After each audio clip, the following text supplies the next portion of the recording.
تو صرف پلر نہیں ٹوٹے گا، یہ چھت پورا سب کے اوپر گرے گا۔ آج ظالم کفار پورے تمہاری جڑ کو ہلا رہے میرے نبی کی ذات کو، سیدھے مصطفیٰ کریم کی ذات کو ہلا رہے ہیں۔ اللہ کے حبیب صلی اللہ تعالی علیہ وسلم کی ناموس کو ہلکے میں مت لینا میرے عزیزو، لاکھوں جانیں جاتی ہیں جائیں اسلام پر، حضور اکرم صلی اللہ تعالی علیہ وسلم کی ذات کو ہلکے میں مت لینا۔ اور اگر انہوں نے ہلانا شروع کیا ہے اگر حضور کی ذات پر، حیرت ہو رہی، 25,000 پوسٹ تم میں سے کس نے کمپلینٹ کی ہے؟ سائبر کرائم کو کمپلینٹ کر سکتے تھے، ہمارے جذبات کو ٹھیس پہنچا ہے۔ ہم آزاد ملک میں رہ رہے ہیں، میرے نبی سے چھیڑ چھاڑ کیوں ہو رہی ہے؟ کسی نے آواز اٹھائی؟ کچھ ہیں اللہ ماشاءاللہ، کچھ علماء، کچھ وکلا اس کے پیچھے لگے ہوئے ہیں، لیکن میرے عزیزو ہر مسلمان کا یہ حق ہے، تمہاری نسبت رسول پاک سے ہے۔ اب انہوں نے ہلانا شروع کیا تو انتظار کرو، جس دن یہ چھت گرے گی عذاب بن کر سب پیچھے جائیں گے، سب اس میں گرفتار ہوں گے انشاءاللہ العزیز۔ ہم مہم چھیڑیں گے، ہم مہم چھیڑیں گے اس بات کی، اگر آج تم کثرت میں ہو تو اس کا کیا مطلب جو چاہے تم کر لو گے؟ ہم اتنے گئے گزرے تو نہیں ہیں کہ ہمارے نبی کے اوپر بھی تم چلے جاؤ۔ ہاں ہمیں رون دیا، ہمیں مار دیا، ہمیں قتل کر دیا، سب برداشت کر لیا، لیکن اب اس سے آگے نہیں برداشت کریں گے انشاءاللہ العزیز۔ میں آواز دیتا ہوں اسی منبر سے، اے گروہ علماء، اے جماعت صوفیہ، اے خانقاہ کے گدی نشینوں، باہر آؤ، آؤ حکومت وقت سے ایک مطالبہ یہ کرو، اے حکومت وقت کے تخت پر بیٹھنے والوں، ہمارے ہند میں پارلیمنٹ میں بھی ایسا قانون پاس کرو کہ کوئی میرے نبی کی ذات پر بھونکے تو اسے موت کی سزا ہو جائے۔ ہم یہ چاہتے ہیں، اگر اس قانون کو تمہیں لانے میں کچھ زندگیوں کی ضرورت ہے تو یہ فقیر حاضر ہے اور میرے ساتھ بھی کچھ تمہارے لیے حاضر ہوں گے، لے لو ہماری جانیں اور ایک قانون ایسا بنا دو تاکہ قیامت تک پھر یہاں پر کوئی نہ بھونکے میرے نبی کی ذات پر۔ تم قانون صرف میرے نبی کے لیے نہیں، تم اپنے دیوی دیوتاؤں کے لیے بناؤ، شانتی سے رہو۔ ہم نے کبھی تمہارے خلاف بھونکا نہیں ہے، ہم نے کبھی دیوی دیوتاؤں کو چھیڑا نہیں ہے، اس لیے کہ اسلام اس کی اجازت نہیں دیتا، ہم گالی نہیں دیتے، ہم اسلام کی حقانیت سے بیان کرتے ہیں، لیکن خاموش رہنے کی یہ سزا ہمیں دی جا رہی ہے کہ ہمیں گالیاں دیتے دیتے یہ اب ہمارے نبی تک پہنچ گئے، ہماری ماں عائشہ صدیقہ تک پہنچ گئے، اور ہمارے تمام اکابرین اسلاف تک پہنچ گئے، اور 25 کروڑ کی تعداد میں خاموشی یہ اچھی نہیں ہے میرے عزیزو، اچھی نہیں ہے۔ آج افسوس اسی بات کا ہے جن کو اللہ تعالیٰ نے اپنے نبی کی نیابت عطا کی ہے، وہ نائب رسول ہیں یا کسی خانقاہ کے گد نشین ہیں، تم یہ مت سمجھ لینا کہ تمہارے آبا و اجداد کمال کے تھے، بزرگان دین تھے، تم چھوٹے جاؤ گے، نہیں، سوال تو ہوگا، تمہیں سوال ہوگا، مجھ سے بھی ہوگا، میں یہ نہیں کہہ رہا ہوں کہ میں کوئی الگ ہوں، سوال ہوگا۔ آؤ سر جوڑ کر کے ہم اس سلسلے میں کوشش کریں۔ غوث پاک رضی اللہ تعالیٰ عنہ کا یہی میسج تھا، ہندوستان میں شہاب الدین غوری نے جو پرچم اسلام لہرایا وہ آج تک اس کی دین ہے کہ مسلمان زندہ ہیں، یہاں مسلمان باقی ہیں۔ پوری دنیا میں نظام کو صحیح کرنے کے لیے آواز اٹھانا یہ بھی اولیاء کاملین کی بات ہے، ان کی صفات ہیں۔ صرف اپنی خانقاہ میں اللہ اللہ اور ذکر کرانا ہی ان کا کام نہیں تھا، وہ دلوں کو تو دھلتے ہی تھے، لیکن جو نظام سنبھال رہا ہوتا اس کی باغ ڈور کو بھی دھلتے تھے، اس کی بھی صفائی کرتے تھے۔ تو اللہ کا ڈر رکھنے والا کرسیوں پر آئے، جو کسی کا خون چوسنے والا نہ آئے۔ عزیزان گرامی وقار، اپنے سیاسی شعور کو بھی بیدار کرو، سیاست کو سمجھو، تم کب تک استعمال ہوتے رہو گے؟ اب اس میں علماء کو بھی آنا چاہیے کہ ان کے سیاسی شعور کو بیدار کرے۔ تمہارے ساتھ آج جو کھیل کھیلا جا رہا ہے، تم ہر ایک کی جے وجے کرتے ہوئے ہر پارٹی کے پیچھے جاتے ہو، تم نے آج تک اپنا قائد نہیں ڈھونڈا، اپنا قائد نہیں ڈھونڈا۔ اور ان کو دیکھو، وہ کہتے ہیں کہ اگر پیٹرول 200 لیٹر بھی ہو جائے تو ہمارے قائد تو یہی ہیں، اس لیے کہ ہمارا ہم مذہب ہے، وہ ہمارے مذہب کی بات کرتا ہے۔ تمہارا کون ہے میرے عزیز؟ تم کسی پر متفق نہیں ہوتے، اور جو تمہارے لیڈر ہیں وہ کسی اور کے پلو میں چھپے ہوئے ہیں، ہاں کسی اور کی گود میں بیٹھے ہوئے ہیں۔ جا جا کر کے یہ سارے مسلمانوں کو کسی اور کے ہاں بیچ کر کے آتے ہیں. یہ سیاسی شعور بیدار کرو. مجھے معلوم ہے میری یہ باتوں کا سب سے زیادہ ایکشن کون لے گا, مجھے معلوم ہے. سب سے زیادہ کس کو کھلبلی مچے گی وہ بھی مجھے معلوم ہے. اسی لیے کہ میں ان سیکولر پارٹیوں کے بارے میں بول رہا ہوں جو چہرہ سیکولر بتا کر کے ہم آپ سب کے ووٹ لے کر کے چلے جاتے ہیں, اور پھر مجھے بتاؤ جن کو تم اپنا مسیحا سمجھ کر کے ان کے پیچھے جے جے کرتے گھومتے رہتے ہو, تمہارے مذہب پر آج کیا حملے نہیں ہوئے ہیں, کیا نہیں ہوئے. کشمیر آج تک جل رہا ہے. کہاں یہ کانگریس کیوں نہیں بات کرتی ہے جو پورے مسلمانوں کی مسیحا ہے؟ کہاں ہے وہ سماجوادی, وہ بی ایس پی, فلاں فلاں فلاں جو پارٹیاں جن میں سب مسلمان جاتے ہیں؟ کیا ان کو اتنا بھی شعور نہیں کہ وہ پارلیمنٹ میں اس کے خلاف بات کریں, کہیں کہ یہ مسلمانوں کے ساتھ ظلم ہو رہا ہے, ہم ان کے ووٹ لیتے ہیں؟ نہیں بات کریں گے. یہ صرف اور صرف تمہیں استعمال کرتے ہیں, اور انہیں معلوم بھی ہے ہم نے ان سب کو خریدا ہے. ان کے لیڈروں کے منہ میں اپنی زبان رکھی ہوئی, یہ کوئی بولے گا نہیں, انہیں معلوم ہے. تمہیں یہ اندازہ نہیں میرے عزیزو. آج میں بولوں تو لوگوں کو تکلیف ہوگی. کشمیر کے ایسے حالات ہیں, رو رہے ہیں وہاں پر. ایک مولانا ہیں, مسجد کے امام ہیں, انہوں نے کہا, باضابطہ حلفیہ کہا نوجوان میرے پاس نماز کے لیے آتا تھا, اس نے یہ کہا کہ حضرت کیا سوسائڈ کرنے کی اجازت ہے؟ کہا کیوں؟ کہا میرے گھر میں کچھ لوگ داخل ہوئے, میں ان کا نام ذکر نہیں کر رہا ہوں, کچھ لوگ داخل ہوئے, مجھے ہاتھ باندھ کر کے کھڑا کیا, میری ماں اور میری بہن کو ننگا کیا, میرے سامنے کپڑے اتارے اور ان کی عزت لوٹی, اور اس کے بعد مجھے ہاتھ کھول کر کے چھوڑ دیا. مجھے بتائیں اس کے بعد بھی جینے کا کوئی مقصد رہتا ہے؟ مجھے بتائیں اس کے بعد بھی جینے کا کوئی حاصل ہے؟ یہ سب تمہارے ساتھ بھی ہوگا. جہاں میجورٹی ان کی مسلمانوں کی تھی وہاں یہ ننگا ناچ کر کے دکھایا ہے, تو یہاں تو تم بہت قلت میں ہو. تمہارے ساتھ بہت کچھ ہو سکتے ہیں, اب بھی اگر خاموش رہے. اسی لیے میں بار بار کہتا ہوں, اٹھو وہ گھر نہ حشر نہ ہوگا پھر کبھی, دوڑو کہ زمانہ چال اپنی چل گیا. تم اپنی سیاست کو منتخب کرو, تم اپنی قیادت کو منتخب کرو, اور اگر ابھی بھی سیاسی لاشعوری کی زندگی گزارتے رہو گے, لقمے بنتے چلے جاؤ گے, یہ کھاتے چلے جائیں گے. بات میں سلطان الاولیاء غوث پاک کی کر رہا تھا, لیکن مجھے یہ حالات پر گفتگو ضرور کرنی ہے, اس لیے کہ مجھے معلوم نہیں ہے کہ میری زبان پر کب تالے لگائے جائیں گے یا میری گردن پر کب چھری پھیری جائے گی, مجھے اس کا اندازہ نہیں. لیکن اے مسلمانوں, تم میری ذات سے الجھتے ہو تو الجھ جاؤ, مجھے اگر بلیم کرتے ہو, تانے مارتے ہو تو مار لو. چند دنوں کی بات ہے, جب تک میری سانسیں چل رہی ہیں تب تک مجھے گالیاں دو گے, لیکن جس دن میں بھی دنیا سے جاؤں گا اس دن تم ہماری باتیں یاد رکھو گے, اس دن یاد کرو گے. مجھے اپنے بچوں کو یہی بتانا ہے کہ اب وہ دور آیا ہے جہاں ممبروں سے بھی بولنے میں اب گھبراہٹ ہے. لوگ اپنے خوف کے مارے ایسے ہیں کہ اپنی روزی روٹی کے چکر میں میرے مصطفیٰ کی گالیاں سننا برداشت کر رہے ہیں. دیتا ہے دینے دو نا, ہمارا کیا بگڑتا ہے. اس پوزیشن میں تم آئے ہو آج, تمہارا امام جب اتنا بزدل ہے تو تمہارے دلوں میں کون سا ایمان باقی رہ جائے گا. اس لیے شعور پیدا کرو. اگر اولیاء کی نسبت تمہارے دل میں ذرا برابر بھی باقی ہے تو اٹھو میرے عزیزو. آپ قیامت کے دن جواب دہ ہوں گے میرے نبی صلی اللہ تعالیٰ علیہ وسلم کی عظمت پر. آج جو حملے ہو رہے ہیں یہ ہماری زندگی کا سب سے بڑا ایشو ہے. آج مطالبے کرو, مانگو تو کس چیز کو مانگو؟ بس یہ ہے کہ میری نبی کی عزت سلامت رہے, مجھے دنیا میں اور کچھ نہیں چاہیے. اتنا مطالبہ تو کر سکتے ہو, اتنا مطالبہ کرو, اور پھر دیکھو میرے مصطفیٰ کی طرف سے انعام کیا ملے گا, اللہ کی طرف سے انعام کیا ملے گا. ارے وہ مرد قلندر جو پاکستان میں ابھی شہید ہوا, کس بات کا اعلان کرتا تھا, کس کو پکارتا تھا, کس کو للکارتا تھا؟ صرف یہی تو بات کرتا تھا کہ تاجدار ختم نبوت, اور میدان میں معذوری کے ساتھ بھی آ کر کہتا تھا لبیک یا رسول اللہ, اے اللہ کے رسول میں حاضر ہوں, اپنی جان لے کر آیا ہوں.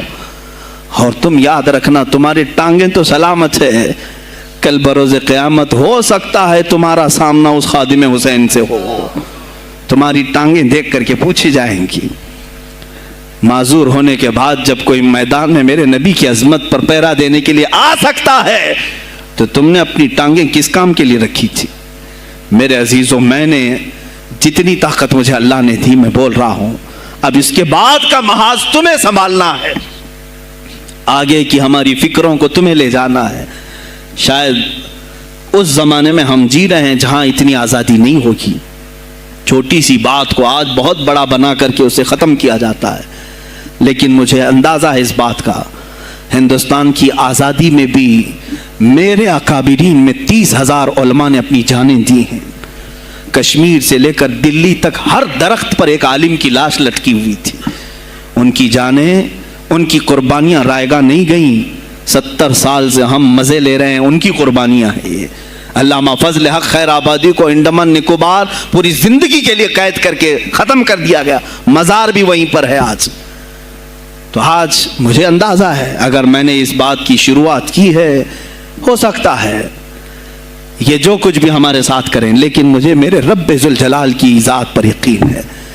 میں یہی کہوں گا، اے اللہ، اگر ہمارے مقدر میں شہادت ہے تو اس سے بہتر کوئی اور موت ہے نہیں۔ اے رب ذوالجلال، اس حالت میں دنیا سے اٹھا جب تو ہم سے راضی ہو۔ اگر تو نے ہمارے لیے ایک لمحے کے لیے بھی ناراضی ہے، مولا پھر ہمیں مہلت دے دے کہ تجھے راضی کر کے جائے، تجھے راضی کر کے جائے۔ میرے مصطفیٰ صلی اللہ تعالیٰ علیہ وسلم کو قبر میں ہمیں دیکھنا ہے، اس لیے ہم قبر میں جا رہے ہیں، لیکن اس حال میں دنیا سے جائیں کہ ان کی عظمت پر کچھ بول تو سکیں، ان کی ناموس پہ کچھ کر تو سکیں۔ عزیزان گرامی، سلطان الاولیاء شہنشاہ بغداد رضی اللہ تعالیٰ عنہ کی ذات پر جو ان کی کرامات ہیں، وہ ساری چیزیں پھر کبھی میں ذکر کروں گا۔ آج اسی پر میں اختتام کرتا ہوں، اسی پر جیو اور اسی پر مرو۔ انہیں جانا، انہیں مانا، نہ رکھا غیر سے کھا، للہ الحمد میں دنیا سے مسلمان گیا۔ آج لے ان کی پناہ، آج مدد مانگ ان سے، پھر نہ مانیں گے قیامت میں اگر مان گیا۔ اس لیے کہ رسول پاک صلی اللہ تعالیٰ علیہ وسلم کے سوا کوئی اس قیامت کے میدان میں تمہارا دستگیر نہیں ہے۔ جب تک وہ تیری سفارش نہ کریں، اللہ بھی تجھ سے کلام کرنے والا نہیں ہے۔ جب امام اہل سنت نے یہاں تک کہہ دیا خلیل و نجی مسیح و صفی سبھی سے کہیں نہ بنی، یہ بے خبری کی خلق پھری کہاں سے کہاں تمہارے لیے، رسول پاک ہی کے لیے تم وہاں پر بھی اٹھائے جاؤ گے۔ میں یہی میسج دے کر کے جاؤں گا جو میرے مرشد گرامی نے آخری وقت دیا تھا، زندگی یہ نہیں کسی کی کسی کے لیے، زندگی ہے نبی کی نبی کے لیے۔ نہ سمجھ مرتے ہیں زندگی کے لیے، نہ سمجھ مرتے ہیں زندگی کے لیے، جینا مرنا ہے سب کچھ نبی کے لیے۔ بلحوث سن، سیم و زر کی بندگی اچھی نہیں۔ بلحوث کہتے ہیں ہوس کا پجاری، خواہشات کا پجاری۔ میرا مرشد یہ کہہ کر گیا ہے ہمیں، بلحوث سن، سیم و زر کی بندگی اچھی نہیں، ان کے در کی بھیک اچھی، سروری اچھی نہیں، ان کے در کی بھیک اچھی، سروری اچھی نہیں۔ اور کہتے ہیں جو پیا کو بھائے اختر وہ سہانا راگ ہے، جو پیا کو بھائے اختر وہ سہانا راگ ہے، جس سے ناخوش ہو پیا وہ راگنی اچھی نہیں۔ جو میرے نبی کو نہ پسند آئے وہ بات ہی اچھی نہیں، جو میرے نبی کو نہ پسند کام ہو وہ کام ہی اچھا نہیں، جس سے ناخوش ہو پیا وہ راگنی اچھی نہیں۔ وآخر دعوانا الحمدللہ رب العالمین۔ السلام علیکم۔